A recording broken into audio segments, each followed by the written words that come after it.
la chaîne qui vous édifie. Ma souvenir est à moi ébélé parce que salon, quand on parle de salon, on voit groupe Simba.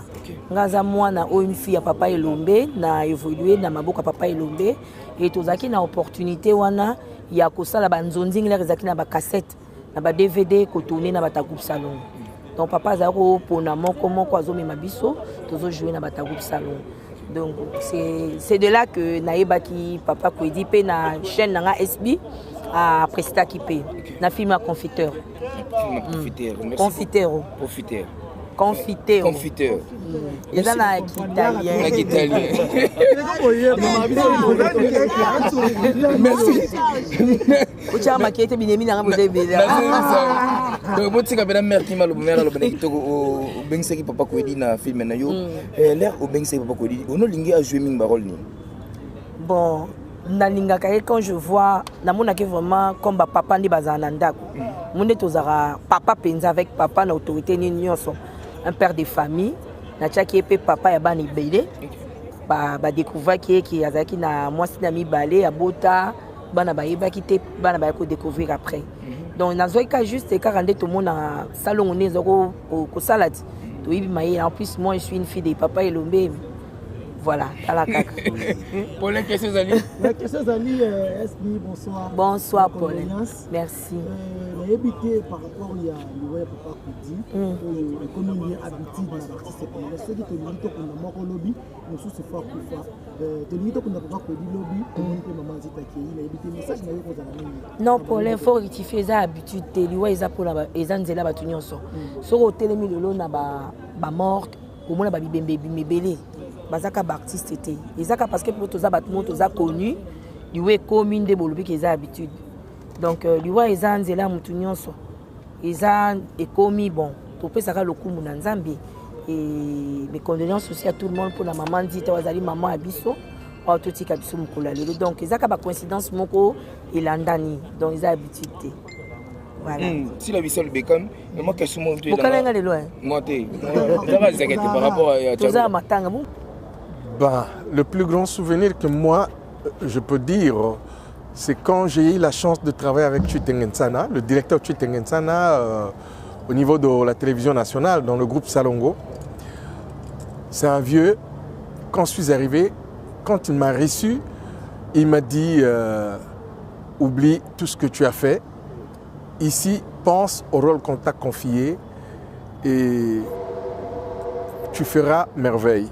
De un et de deux, il m'a accueilli à bras ouverts, vraiment, sans prétention, alors que moi je venais à peine de commencer dans la carrière artistique, disons, parce que là, je venais après quelques années, après mes études à l'INA, et voilà. Donc c'est quelqu'un, pour moi, qui restera un modèle. Oui, papa Kofi. Mamadou Salama Awa, on tourne à Fida Baroyaboui. C'est ça moi. Mais apparemment, ça m'a dit que mon accade c'est pour déjà le mot mission et c'est moi bien à tout le monde c'est que moi ma on matière bon ezanini omoni ba vieux le loto lo ba icône na lo ba mambo na regret mo bona mutema na ebité ceux qui pena bazaka ba icône le lo ba vieux le so ba ko kufa boyete omoni ba âge mo ba vieux ba komi nango par rapport à musala ba lo ba mtasali 50 ans na musala. Donc mawa donc so moni esanga bodong moi passe mon boy po bango penande ba routier ya mboka oyo na théâtre ne bango wana papa ba okende eza pasika eza pasi papa Koba. Une question je ne sais pas, dans un premier temps je dirais que je ne peux pas répondre à ça parce que je ne suis pas membre de ces familles, mais en tant qu'artiste, en tant que vieux, je causais avec mes collègues artistes. En fait, c'est qu'on m'a dit, ce que je sais, il n'a pas souffert, mais il est tombé dans la salle de bain, dans le baignoire, il a cogné sa nuque contre le... je sais pas, et voilà. Ce que j'ai appris, je ne le dis pas avec confirmation, mais je le dis avec entre guillemets. Voilà. HP Media, la chaîne qui vous édifie.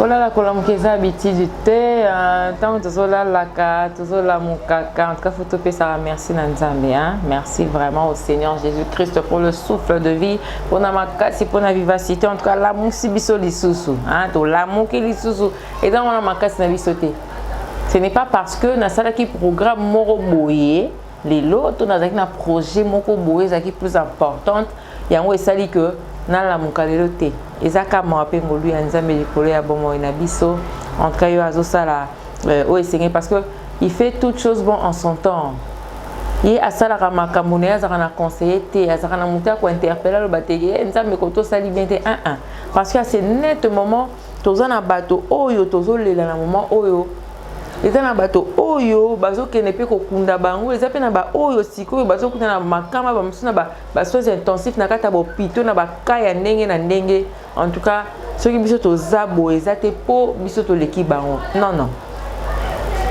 toloba te po biso toza spécial non eza ka po Nzambe wana sepeli ko renouveler sous bonté na ye likolo ba bomo na biso parce que c'est chaque matin à renouveler la bonté na likolo ba vie na biso donc merci vraiment na bino so bande ko ba fidèle internaute ya HP Media ne bolanda biso de partout bo disposer vraiment temps na bino pour nous landa biso en tout cas et ça la biso bien to za po bino boza en tout cas vraiment merci naïf sarabino kenga linga bino mingi je vous aime tellement je dis un grand merci à mon caméraman Blaise Mavungu derrière la caméra je salue la présence de Charlie Kanga Image Pro en tout cas merci vraiment pour la musala kitoko en tout cas merci aussi à notre maman GH et papa Amani en tout cas Dieu wana Dieu du ciel wana ngo sala que makamonio so za nenge zozela nenge bozomo na nenge bozolandela donc aujourd'hui pour le compte de ciel de star to edibino en tout cas makambo zaka ya matanga tozaka tisiko na mama matanga déjà na kotika bino bola na en image veillée mortuaire ya papa na biso Claude Maimputu Kwedi alias Diallo en tout cas bolanda comment est-ce que c'est pas ça qui banani na banani bayaki banani na banani bayaki te est-ce que l'artiste comédien va se comporter qui bien ou pas est-ce que famille est-ce que nanga mwana kuna mamno c'est des gars qui malamu en tout cas j'aimerais pas beaucoup parler aujourd'hui donc on a vraiment koloba moi mingité lelo parce que maman pena matanga ezo pesa bisoka ba mawa ezo pesa vraiment ka ba mawa en tout cas mais to sani parce que volonté ya Nzambe soki Nzambe adinga kitende na ministre to la papa na biso kodite mais loko la permettre ngo eza mokano na ye on n'y peut rien donc je vous laisse suivre en image comment est-ce que veillée mortuaire ya papa na biso Claude Maimputu Kwedi alias Diallo oyo atikaki biso depuis tokokabwana ye kala mingi ta kozala lisusu te parmi biso en tout cas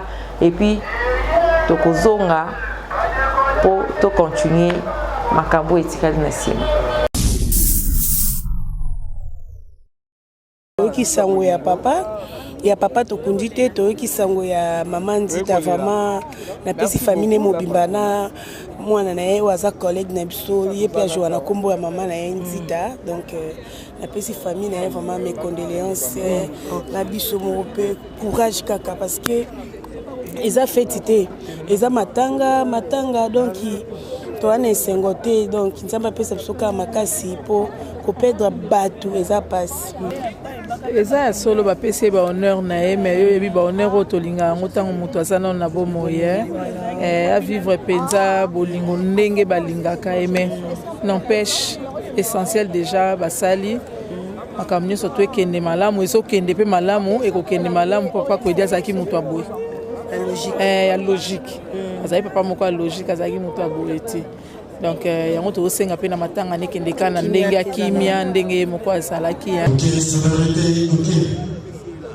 moko mese tumbaz o mamboto na liange te kamaka talo moko te kombo mta pesanga papa Kwedi ti lelo na RTN soko koti soko lobi nango lukodile bakoyeba te soko noluka mboto na lianga ete kamaka talo moko te bako repérer mbala moko wana le caméléon de scène vraiment eso ça la passe na Maman Nzita parti un mot par rapport à Maman Nzita na joa pe na Maman Nzita ba maman bito kuti na groupe nzoi nga na joa pe na groupe nzoi na joa pe na groupe salongo mais na za le caméléon Maman Nzita molimo ne pepe mana kimia po akufi na moment moko na papa Kwedi soki ezosala pasi kwani ndenge bato bazoloba babwakisi mama tobwakisi mama nzita te moto moto aza na mokolo kokufa na mokolo kobotama papa Kwedi akei mama nzita pa kwei kokunda papa Kwedi apres tokunda mpe mama nzita eza kaka bongo donc mokili ezala kaka bongo sikoyo baartiste oyo batikali bofo bazalaka na solidarité bisoki na papa Kwedi akabolaka mwana te tozaki bana bateti oui bana bateti bazalaki na kameleyo mais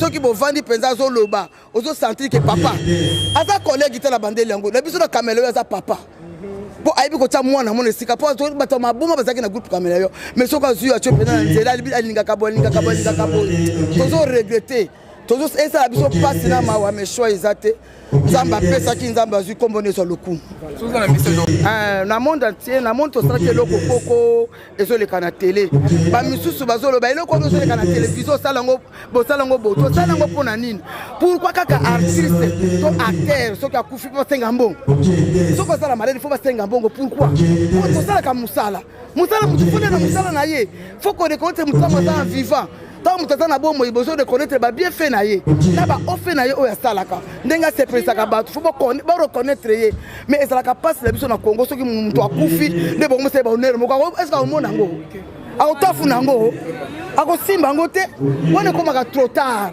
mais ntango moto azala eloko ya malamu ndenge aza médaillé d'or chevalier par Kwedi asali mosala mingi soki basalaki makambo na ye ntango azalaki na bomoi yango osala elengi mais nakokufa bata bosala so omona na yango te soki esalaka mpasi bolingaka biso tosalaka tosekisaka bino tosepesaka bino bolingaka biso mpo kokufa ya boye osalaka mpasi mingi soki motu monene boye akufi ozomona osalaka mpasi totokunda tieko lobilobi awo bopesa boye bozongisa boye mais tieko asekisaki bato ebele mpona nini kaka na bomoi bakopesa ete kaka soki na maladi to nakufa bakomi kosenga tolingi makambo wana te mansa outi kokufa ya solo liwe eza bongo moto ya motu tozoko toza na bus moto moto azokita na re na ye mais yeba ntango oza na se na moi kolia masumu lokola nguba te olia yango ozomela yango ngai na liwe ezalaka te okolala mpe olamuki okufi nde toza na bomoi boye kozozwanga na mikro donc eza nzambe napesenga pema ezalaki mpe icone asepelisa biso vraiment totala organisation matanga oyo lelo est-ce que Maman Nzita mpe kozalaka boye bon moi je ne veux pas tout ça la différence hein Maman Nzita akufi bon après obsèque avec Kwedi tokokota na ben wana ya koorganiser obsèque Maman Nzita et je sais que Maman Nzita aza parmi aussi baicone moto a travaillé mingi na théâtre mais ça sera demain. Est-ce que vous avez un message de la fan nyonso ba théâtre puis na ba diaspora na biso pour le bani kuna na ba diaspora nous ne cessons jamais de vous dire que soyons unis. Unité rend fort. Évitez ya koyoka yoka de gauche à droite. To me soutenir ceux qui ba erreur ezali to mi benga na privé. Évitons tout bandaka kosala ba compte à rendre. Vraiment nous sommes éprouvés tout le monde. Bino diaspora boyebi biso pawa nous sommes éprouvés mais qu'on soit dans esprit ya matanga et il y a avait qualité encore Maman Nzita elle est partie restons avec cet esprit là hein so ba betimbela moko boya niveau association soyons unis tout ça les locaux et mon ami c'est ce que je voulais dire. Merci beaucoup. D'abord félicitations pour la visite de Bino. Vous avez dit que tu as fait déjà icône, les autres ont bien icône. Mais le bas icône te. Le bas est vieux Kwedi. Ma père on a vida et bon. Mais le autre taline mambo salama awa, on a muta vida ba roya boy. C'est ça moins. Mais apparemment ça moi logo mon akati c'est pour déjà le mot bimission c'est moi bé ba tout tolo pena ba comme c'est que moi makamu za ona en matière ça. Bon eza nini omoni ba vieux les autres lo ba icône. Na loba mambo na regret mo bona mutema na ebite ceux qui pena bazaka ba icône lelo ba violence ba kokufa boyete omoni ba âge mo ba violence ba komi nango par rapport à musala ba oloba mutasali 50 ans musala mutasali soki 40 ans musala ta ba oloba bloko na bo muto muto lembaka alors ta muto zo lembara bo gouvernement sala nini par rapport à batwana l'état na biso sala nini ou soit ministère na bango sala nini lelo to kundaye na ba maire nyos to kopesa mais yemo tanga na sama bela na kati au ganini lelo te o ba batu mo bo mone to fa na mise bo eza avec Kwedi par exemple na boulot na poto moni bandeko baye mikolo mibala na ba théâtre beaucoup misa ah beaucoup otana na ba TV ça bango baye lelo mona Hollywood akei so ba retourner les États-Unis ba retourner les États-Unis go biso ko tourner à part Brazza na matadi so ka théâtre congolais longo go tourner na Londres. Papa Kwedi a biso Kwedi de son vivant dans le gouvernement reconnaît bango te donc mais na lobi ata biso moko de sala banzonzingi et que na biso so mona nzonzingi na benga fi Kwedi mais si la bisalo bengise na nzonzingi déjà on comprend siko soto beti ba ane asali par rapport à ongana oloba siko on sentit que carré amulai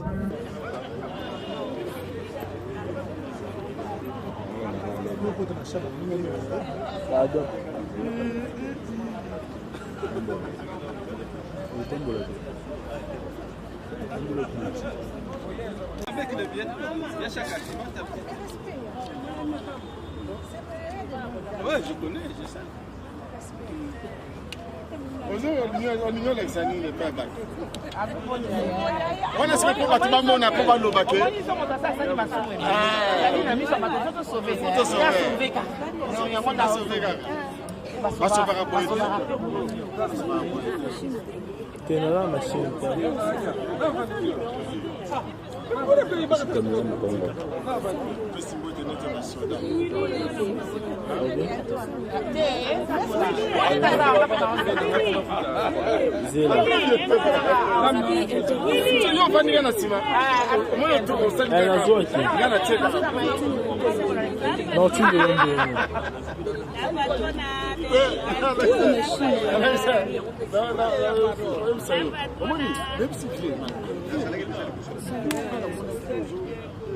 La patrona Belvi Kandi, la patrona Belvi Kandi, la patrona.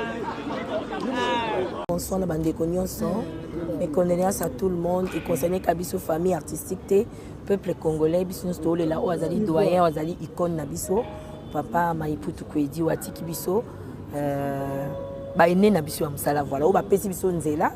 Pour le lobo mona babiso na msala. Souvenir les amours belé parce que salon quand pas de salon on voit groupe Simba. Ngaza mwana o une fille à papa Elombe na évolué na maboka papa Elombe et tozaki na opportunité wana ya ko sala banzonzing la rezaki na ba cassette na ba DVD ko tourner na bata groupe salon. Donc papa zako pona moko azomi mabiso tozo jouer na bata groupe salon. Donc c'est de là que naïba qui papa Kwedi pe na chaîne na SB à Presta qui paye. Na film à confiteur.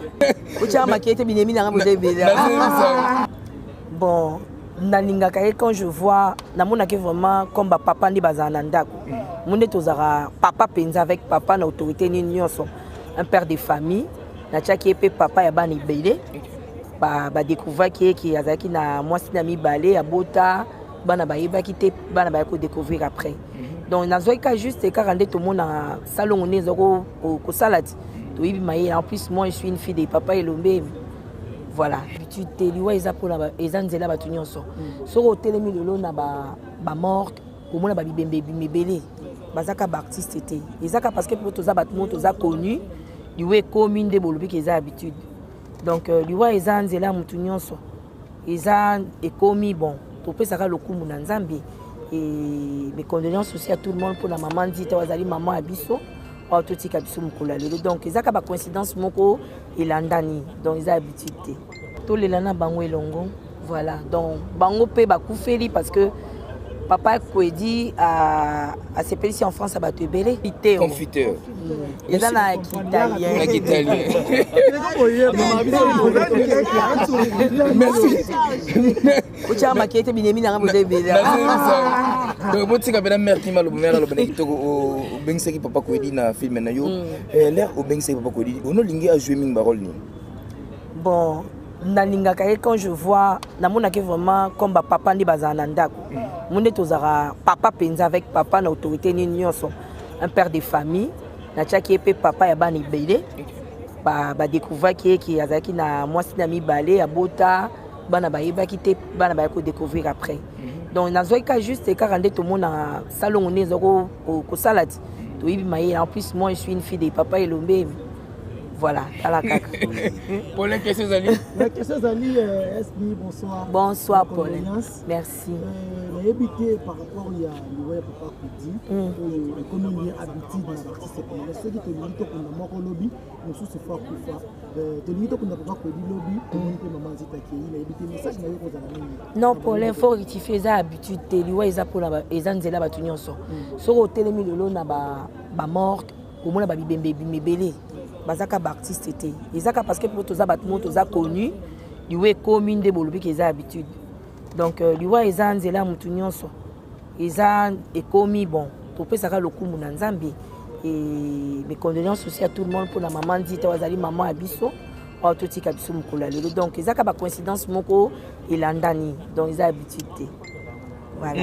Si la vie seule bécane, moi, qu'est-ce que je suis allé loin. Moi, tu es par rapport à tout ça, matanga, mon kabukanga. Tu es là pour t'écouter parce que vous avez star amené dans Mboka.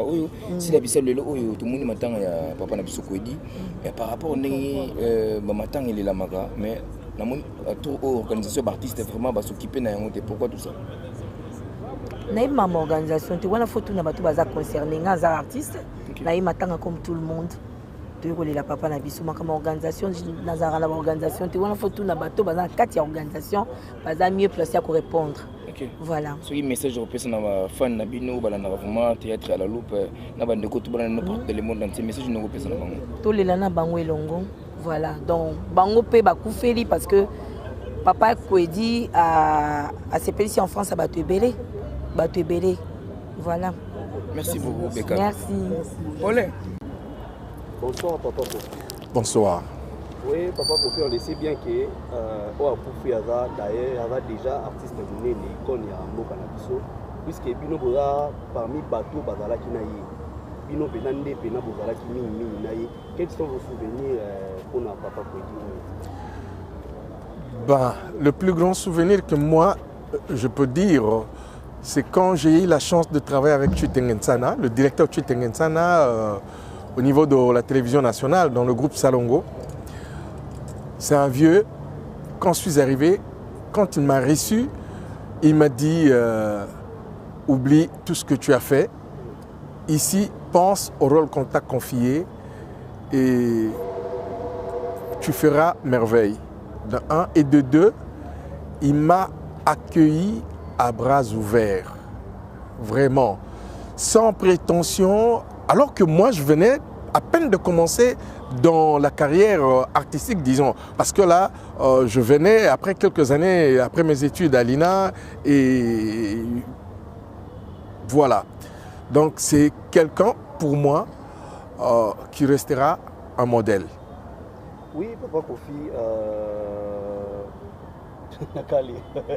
voilà, la Kali l'a raté. Bon, papa Kofi, bonsoir, mes condoléances. Merci beaucoup. Paul Mukendi, Mukendi News Télévision.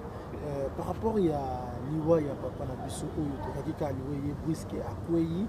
On peut expliquer que Bandeko Borola Barolanda yo, papa Kwedi, Abela Kinin, au juste, oui, mais Ah, c'est une question, je ne sais pas. Dans un premier temps, je dirais que je ne peux pas répondre à ça parce que je ne suis pas membre de ces familles. Mais en tant qu'artiste, en tant que vieux, je causais avec mes collègues artistes. En fait, ce qu'on m'a dit, ce que je sais, il n'a pas souffert. Mais il est tombé dans la salle de bain, dans le baignoire. Il a cogné sa nuque contre le... je sais pas, et voilà. C'est ce que j'ai appris. Je ne le dis pas avec confirmation, mais je le dis avec en guillemets. Voilà. Voilà, papa Kofi, par rapport à Marcamboulé, comme l'artiste, total les lots artistes comme ceux qui tolingi to kunda moko lobby sous son Kofi. Total comme on n'a pas Tcheko, tolingi to kunda Tcheko lobby, papa Maman Nzita à Kofi.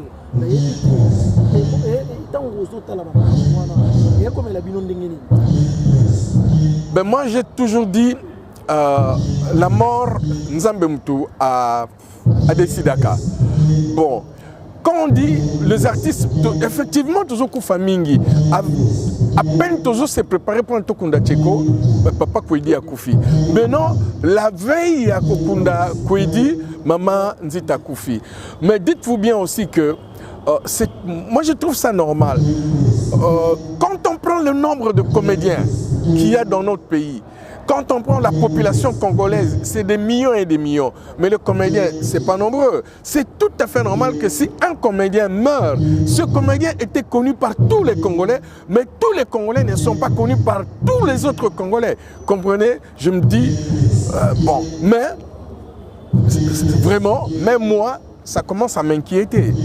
Ça commence à me faire tiquer. On avait la dépouille de mon petit Tcheko.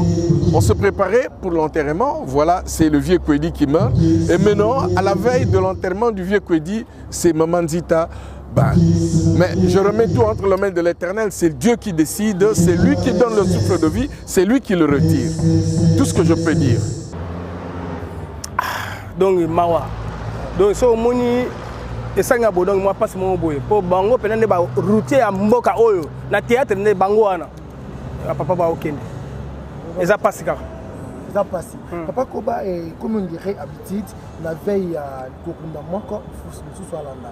La veille à Kokunda sous forme sous Swalanda. Na éviter. Liwa oyo ça na ndampo na bino ba artiste tolo ba te liwa ça na ngo partout mais il y a artiste comédien et commis vraiment habitude. Touti tonito kunda na biso Tcheko. Tomoni de là, tomoni papa Kwedi là. Tonito kunda papa Kwedi, tomoni maman Nzita là. Na éviter ceux qui le au vandi au kosala analyse na Italie yo moko par rapport à ça. Bon, musala si topona, eza musala tolingaka, musala topona yango oto bokoli bana oto futa ba classe oto tangla pe oto sama kamande na ndenge.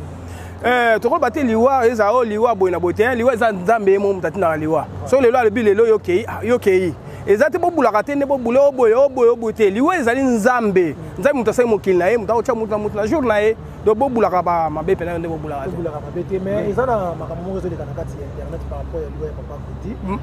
Banda kufaki le réseau du organisation vraiment très bien côté on a félicitations mais et tout le monde qui maman moko les na réseaux sociaux pour le bakia deuxième femme à pas dire ça il 41 ans les lots il y a artiste comédien bon négligé bozo que ne kota la yete en plus mbongo zo bima et comme il y a 10% bo isolé bon nga pena kota mbongo na olobana te pona naza muta salongo te naza o mama mbongo o mama bo wana ngai te wana ebite soki mama lobi akokuta na famille ya papa Kwedi eza biso ba artiste te o boy na boy to mona petit sœur moi za la gana zo confirmer batangaki komba président Masumu président Lombe soki batangi bango ba doyen na biso eza ba président Lombe ba vi Masumu bango baza ba doyen bango baza ba président bango ba kutuna bango ngai makambo na ya mbongo na ebina ngate wana ebite en tout cas famille lo côté kuna ebi on te par rapport ya maman Nzita to profiter pe sangwana bon mama beli mingi mama beli eza liwa ezuye mama beli mingi baluka par tous les moyens bazoluka par tous les moyens ba honorer mais tout le monde qui maman moko bimaki na kati ya ba itandoyike kolobaki azali deuxième femme ya papa Kwedi oyo azo regretter mingi abi famille bo négliger ba artiste comédien ba négliger na yebite yo zali kulutu ozali mieux placé ya ko expliquer ba ndeko ba rolanda biso ki et c'est vrai azali moi si papa Kwedi to ezali lukuta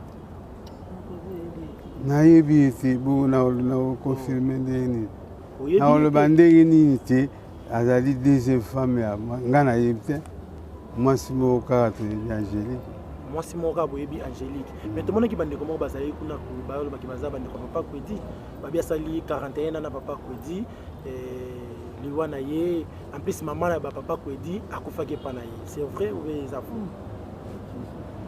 maman papa Kwedi akufi et pas yi ya moi si wana matanga oh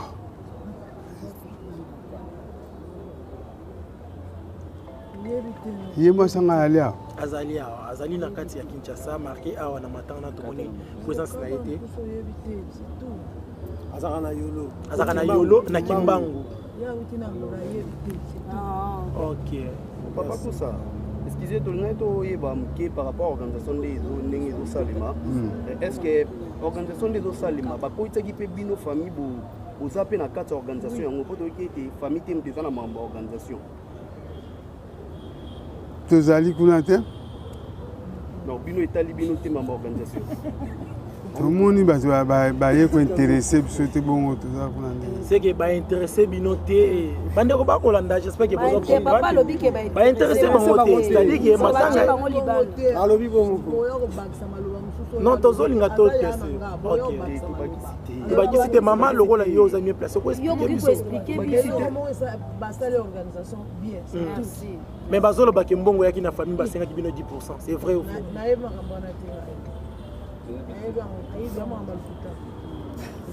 Merci maman. Par rapport au monde de la famille, papa, moi message par rapport à fan oyo, pour bungi sister na bango, message nous relacer pour na bango.